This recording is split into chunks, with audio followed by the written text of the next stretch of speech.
Hey everybody, so here's what's happening right now. We've talked about this for a couple of weeks, but we have companies removing carbon, we have buyers paying for it, but the pace of growth is about 50% year over year, which means that we're on track for removing something like 3.4 million tons per year by 2030, which is very different than the latest model coming out from Rocky Mountain Institute, which says we need to be at 285 million tons per year to be on track for the IPCC targets of 10 billion tons per year by 2030. So, we're not on track to have the climate impact that they're all talking about, that we're all working on, right?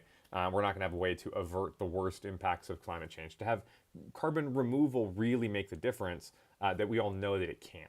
And so, if you take back the numbers from 285 million tons per year, you take back to today, we're at 200,000 tons removed last year.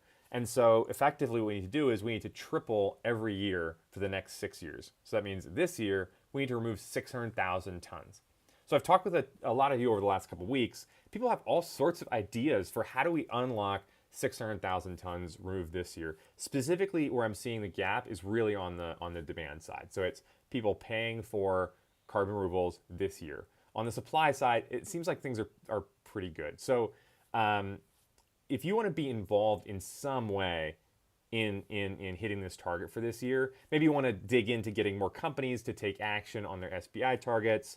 Maybe you want to do a crowdfunding campaign for selling credits. Maybe you've got other ideas, or you just want to hear about what's happening and get involved that way. Come to Town Hall on Friday. It's Friday at 9 a.m. That's where we're going to be working as a community on taking the next step. On removing 600,000 tons this year so that we're on track for the 2030 targets and beyond for reversing climate change.